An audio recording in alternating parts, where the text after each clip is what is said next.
The speed news of Politicos. నేను మీ Lakshmi Rajaraju. Polavaram project పూర్తయితే జరిగే నీటి లభ్యతలో ఇతర రాష్ట్రాలు ఏపీతో పోటీ పడలేవని సీఎం చంద్రబాబు అన్నారు. పోలవరం పూర్తయితే విశాఖ, కృష్ణా జిల్లాకు గ్రావిటీ ద్వారా ఎటువంటి ఖర్చు లేకుండా నీటిని తరలించవచ్చని ఆయన పేర్కొన్నారు. సీఎం రేవంత్ రెడ్డి ప్రభుత్వ ఉద్యోగులకు సంక్రాంతి కానుక ప్రకటించారు. త్వరలో మరో డిఏ ఇస్తున్నట్లు వెల్లడించారు. ఇప్పటికే 3 డిఏలు ఇచ్చామని, మరో డిఏ విడుదలకు సంతకం చేసినట్లు సీఎం చెప్పారు.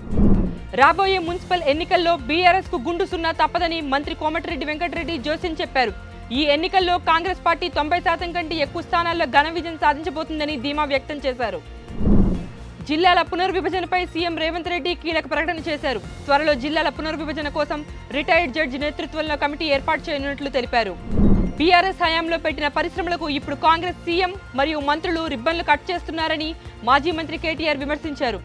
యూరియా ఇవ్వని వ్యక్తి పాలమూరును సస్యశ్యామలం చేస్తామంటున్నారంటూ సీఎం రేవంత్ను ఉద్దేశించి ఎద్దేవా చేశారు. ఢిల్లీలోని రైసినా హిల్లో ప్రధాని మోదీ కొత్త కార్యాలయం సేవాతీర్థ్ దాదాపు సిద్ధమైంది. ఈ నెలలోనే ప్రధాని మోదీ కొత్త ఆఫీసులోకి అడుగుపెట్టనున్నారని అధికారులు తెలిపారు. సెంట్రల్ విస్టా ప్రాజెక్టులో భాగంగా ఈ కార్యాలయాన్ని నిర్మించారు.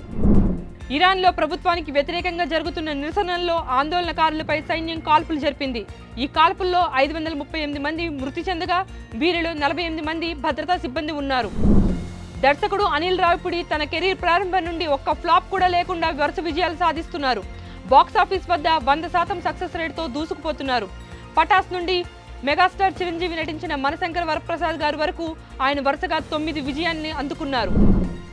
ముంబైలోని డివై పాటిల్ స్టేడియంలో జనవరి 14, 15, 16వ తేదీల్లో జరిగే మహిళల ప్రీమియర్ లీగ్ WPL మ్యాచ్లు ప్రేక్షకులు లేకుండానే జరగనున్నాయి. జనవరి 15న మున్సిపల్ ముంబై కార్పొరేషన్ ఎన్నికలు జరగనున్నందున పోలీసులు భద్రత కల్పించకపోవడంతో BCCI ఈ నిర్ణయం తీసుకుంది.